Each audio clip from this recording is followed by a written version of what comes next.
అంటే పిలాతు యొక్క భార్య. పిలాతు యొక్క భార్య. చూడండి మత్తయి సువార్త 27వ అధ్యాయము 19వ వచనాన్ని చూద్దాం. అతడు న్యాయపీఠము మీద కూర్చుండి ఉన్నప్పుడు అతని భార్య, నీవు ఆ నీతిమంతుని జోలికి పోవద్దు, ఈ ప్రొద్దు ఆయనను గూర్చి నేను కలలో మిక్కిలి బాధపడుతునని అతని యొద్దకు వర్తమానము పంపెను. చాలండి.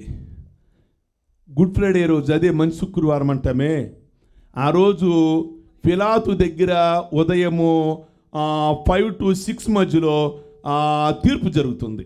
ఉదయకాలమందు 3 గంటలకు అరెస్ట్ చేశారు గెత్సేమనే తోటలో. 4 గంటకల్లా తీసుకొచ్చారు. ప్రధాన యాజకులు కానీ లేదా కైపా దగ్గర కానీ అన్నా దగ్గర కానీ లాస్ట్గా గవర్నర్ అయిన పిలాతు దగ్గరికి తీసుకొచ్చారు.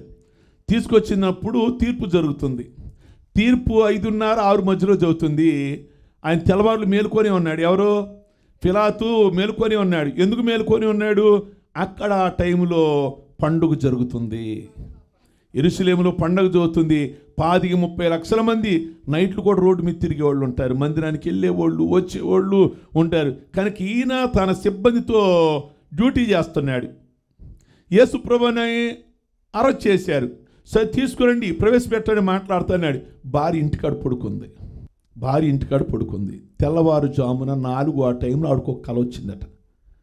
ఏం కల వచ్చిందో, ఏమని వినబడిందట? ఆ నీతిమంతుని అని లెటర్ మీద రాసింది. కళ ఏం వచ్చిందో నాకైతే తెలియదు. మీకు ఏమైనా అవగాహన ఉందా? కళ ఏం వచ్చిందో తెలియదు. లెటర్ మీద రాసి పిఏతో పంపించిందట. ఏమని అంటే, అతడు నీతిమంతుడు, అతడి జోలికి వెళ్ళొద్దు. శత్రువులైన వాళ్ళు మంచి సాక్ష్యాలు చెప్పారు, ఆయన జోలికి వెళ్ళమాకండి అని ఆయన న్యాయస్థానం మీద కూర్చున్నాడు. ఆ టైంలో అసలు పంపించకూడదు. భార్య చీటీ రాసి పంపించటం, అమ్మ చీటీ రాసి పంపించటం, కూరగాయలు అయిపోయినాయి అని జడ్జికి, గవర్నర్కి. ఆ టైంలో ఈ అమ్మాయి వాళ్ళు ఇంటికి వచ్చారు, ఏం చేస్తున్నాను, అది ఆ టైం కాదు. ఆయన ఆ డ్యూటీ దిగి వచ్చేదాకా కుటుంబ విషయాలు, ఫ్రెండ్స్, అవి సంబంధాలు ఉండవు. హోదా కూర్చున్నాడు. చీటీ రాసి పంపించింది. ఏమని? ఆయన నీతిమంతుడు, ఆయన జోలికి వెళ్ళొద్ది. పొద్దున నేను ఒక కల కన్నాను అని అంది. అది మరి ఎలా కల వచ్చిందో అర్థం కాదు. మనకు అదే కావాలి. బైబిల్లో ఏది లేదో ఉన్నది మాత్రం సువార్త చెప్పండి అంటే మనం చెప్పాలి అన్నది. నేను ఎవరన్నా చెవులు చెప్తా, ఎవరితో చెప్పొద్దు అని అనండి, మొత్తం తిరిగేసి వస్తుంది విషయం. ఎవరితో అనమాకండి అంటే మొత్తం తిరిగి వస్తుంది. నేను ఒక విషయం చెప్పా, అమ్మ అందరికీ చెప్పండి అమ్మా, చెప్పండి, అది వెళ్దు. ఇప్పుడు మాకు అంత టైం లేదండి. ప్రియ దేవుని బిడ్డలారా గమనించండి. ఈవిడికి కొన్ని బైబిల్లో ప్రభు పరిశుద్ధాత్మ దేవుడు అది అనవసరం అనుకున్నాడేమో, ఆ కళ అనవసరం అనుకున్నాడేమో. ఆవిడ కళ వచ్చింది, చీటీ పంపించింది.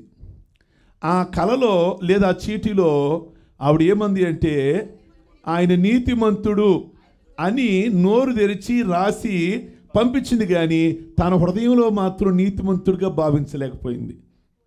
విచారకరమైన విషయం. క్లౌడియా ప్రాకుల్య అనే పిలాతు భార్య, గవర్నర్ భార్య, ప్రియ దేవుని బిడ్డలారా, హృదయం తెరిచింది కానీ బయటికి పబ్లిక్గా అందరి ముందుకు రాలా. ఆయన నీతిమంతుడని నేను కూడా మాట్లాడుతున్నాను, ఈరోజు నేను కూడా సాక్ష్యం ఇస్తున్నా. ఇలాంటి రహస్య క్రైస్తవులు చాలామంది ఉన్నారు, పబ్లిక్గా మాట్లాడలేని వాళ్ళు. భయం సమాజంలో, ఆ కులంలోనో ఆ మతంలోనో కలిసిపోయారంటారని చాటుగా అసలు చాలామంది చర్చికి రావడానికి, బైబిల్ పట్టుకురావడానికి కూడా భయపడేవాళ్ళు ఉన్నారు. తెలుసా? ఎంత చక్కగా చెప్పిందండి. ఆయన నీతిమంతుడు అని హృదయంలో అనుకుంది, కానీ పైకి నోరు తెరిచి పబ్లిక్గా ఆయన నీతిమంతుడు అని మాట్లాడలేదు. అదే లూదియా ఉంది, ఆవిడ పబ్లిక్గా చెప్పింది. ఆవిడ హృదయం కూడా తెరుచుకుంది. ప్రియ దేవుని బిడ్డలారా, యేసుక్రీస్తు ప్రక్కన 2 దొంగలు ఉన్నారు. ఓ దొంగ పబ్లిక్గానే మాట్లాడాడు. ప్రియ దేవుని బిడ్డలారా గమనించండి. కనుక ఈవిడ చేసిన పని ఏమిటంటే, ఆవిడ ఆయన నీతిమంతుడు అని అంది, కానీ నేను అనీతిమంతురాలిని అని గమనించాల. ఆయన నీతిమంతుడు, యేసుప్రభువు గొప్పోడే, ఏ పాపం చేయనోడే. సేమ్ టైంలో ప్రభు నీ కళ ఎందుకు ఇచ్చారు తెలుసా? నువ్వు అనీతిమంతురాలివి, నువ్వు పాపివి అని నువ్వు గుర్తించాలి. నేను పాపిని అని గుర్తించకుండా ఆయన పరిశుద్ధుడు, ఆయన పరిశుద్ధుడే, నేను అనకపోయినా ఆయన పరిశుద్ధుడే. ప్రియ దేవుని బిడ్డలారా, దొంగ ఉన్నాడు. ఆ దొంగ ఏమన్నాడు తెలుసా? ఫస్ట్ ఏమన్నాడు తెలుసా?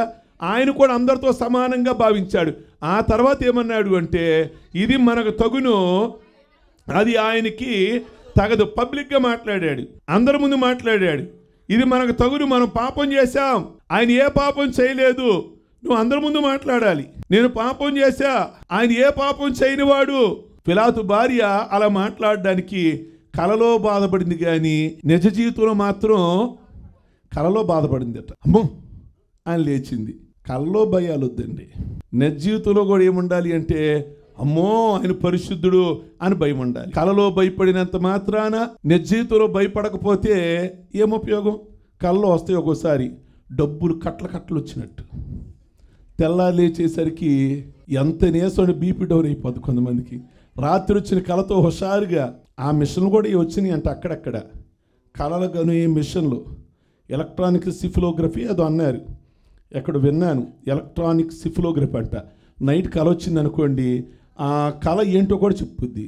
అది లేకపోవటం వస్తుంది, మనకు రాకుండా ఉండాలి. ఒకవేళ నైట్ మనకు కూడా ప్రభు చిత్తం అయితే రావాలని ప్రార్థన. ప్రియ దేవుని బిడ్డలారా, ఆ కళ ఏమిటి, ఆ కళ ఎందుకు వచ్చింది, ఆ కళ అనేది ఇప్పుడు ఈవిడికి కళ వచ్చింది. ఆ కళ ఏంటో బయటికి రాయిలా, కానీ ఆ లేచిన తర్వాత ఒక పేపర్ మీద మాత్రం రాసింది. మరి ఆవిడకి ఏం కళ వచ్చిందో, ఆయన నీతిమంతుడు, ఆయన జోలికి మీరు వెళ్ళొద్దండి, అది పంపించాల్సిన టైం కాదు. న్యాయసభ, ఓ గవర్నర్ అంతా కూడా ఎవ్వరూ మాట్లాడే టైం కాదు. ఒక మనిషితో పంపించింది భార్య. ప్రియ దేవుని బిడ్డలారా, అది చదివాడు. అయితే ఎవరు అన్నారు, ఏమై ఉండొచ్చు అసలు ఆ కళ, ఏమై ఉండొచ్చు ఆ కళ? అక్కడైతే బైబిల్లో రాయలా, నలుగురు సువార్తికులు రాయలా, కళ వచ్చింది అని మాత్రమే రాశారు. ఏం కళ అయి ఉండొచ్చు అంటే, ఒక ఆయన అన్నాడు కదా, ఏం కళ అయి ఉండొచ్చు అంటే, నా బోటోడు ప్రసంగం చేస్తున్నాడట. ఎవరో నా బోటోడు ఒక సేవకుడు ప్రసంగం చేస్తున్నాడు. చర్చి ఫుల్గా చక్కగా ప్రశాంతంగా మంచి ఏసీల మధ్య మంచి నీట్గా సౌండ్ ప్రూఫ్ చర్చిలో చేస్తున్నా అంట, అందరి మధ్యలో చేస్తున్నా. ఆ దుర్మార్గుడు ఉన్నాడే పిలాతు, వాడు యేసుప్రభుని సిలువేశాడు, ఆడు ఏమైపోతాడో కానీ అన్నాడంట నా బోడి సేవకుడు. ఆ మాటలు గింగురు అనిపించినాయి అంట పిలాతు భార్యకి. అంటే నెక్స్ట్ జనరేషన్లో కూడా నా భర్తని తిట్టుకుంటారా జనాలు, అమ్మో అంత దుర్మార్గుడా, అమ్మో అని లేచిపోయిందంట నిద్రలో. అమ్మో నేను వెళ్ళలేను, మంచి ప్రశాంతంగా అందరూ వింటున్నారు. ఇప్పటివరకు కమ్మగా చెప్పాడు ఆయన దేవుడు మాటలు. మధ్యలో మా ఆయన ఏం చేశాడు, ఆ దుర్మార్గుడు వల్లే యేసుప్రభువారు 3 మేకులతో ఏలాడుతున్నాడు. ఆయన పేరు పిలాతు. ఈవిడ కలొచ్చి వెంటనే దిగ్గులు లేచి కాగితం రాసింది, అయ్యా నువ్వు సైలెంట్ అయిపోయా, నువ్వు కామ్ అయిపోయా అంటే అప్పుడు చేతులు కడుక్కున్నాడట. అమ్మ ఎందుకు వచ్చిన గొడవ, వచ్చే తరాల్లో కూడా నన్ను తిట్టుకుని ఆయన వదలలేదుగా. మేము ఇప్పుడు నువ్వు చేతులు కడుక్కున్నా కానీ నేను వదలలేదు కా పిలాతు, ఇప్పటికి మాట్లాడుతున్నాగా. నేను కాదు, రేపు పిల్లలు, మా పిల్లల పిల్లల పిల్లల పిల్లలు ఎంతమంది సేవకులు వస్తారో వాళ్ళందరూ నిన్ను తలుస్తారు, మంచోడుగా కాదు. ప్రియ దేవుని బిడ్డలారా, కనుక పిలాతు భార్య ఆ క్లౌడియా ప్రాకుల్య అనే ఆవిడ నిజంగా ఆ నీతిమంతుడు ఆయన అందగాని నేను అనీతిమంతురాలే అని గమనించాల. ఆవిడ కలలో బాధపడింది కానీ నిజ జీవితంలో బాధపడలేకపోయింది. తన భర్తకి మెసేజ్ పంపించింది కానీ ఆ మెసేజ్ అనేది దేవుడు నాకు పంపించాడని అర్థం కాల. ఎదటి భర్తకు మెసేజ్ పంపించింది, అయ్యా ఆయన నీతిమంతుడని. నీ భర్తకు మెసేజ్ ఇచ్చే ముందు అది నీ కొరకు మెసేజ్ ఏమో, దేవుడు నీ కొరకు ఇస్తున్నాడేమో మాటలు. ఎదుటి వారికి మాట్లాడే ముందు దేవుడు నీకు ఆ మెసేజ్ ఇస్తున్నాడేమో. ఇవన్నీ కూడా ఆవిడ జీవితంలో ఏమైంది అంటే నిజంగా చేప దగ్గర దాకా వచ్చి జారిపోయింది. మాట్లాడే ముందు దేవుడు నీకు ఆ మెసేజ్ ఇస్తున్నాడేమో, దగ్గర దాకా వచ్చి. ఇవన్నీ కూడా ఆవిడ జీవితంలో ఏమైంది అంటే నిజంగా చేప దగ్గర దాకా వచ్చి కనుక పబ్లిక్ వచ్చి నేను ఆయన అంగీకరిస్తున్నా అంటే నిజంగా ఈ రోజు ఇంకో దగ్గర దాకా వచ్చింది, దగ్గర దాకా వచ్చింది. మరొక స్త్రీ నీతిమంతుడు అంది, చక్కగా కలలో బాధపడింది. ఒక్కటి కనుక పబ్లిక్ వచ్చి నేను ఆయన అంగీకరిస్తున్నా అంటే నిజంగా ఈ రోజు ఇంకోలాగా ఉండేది.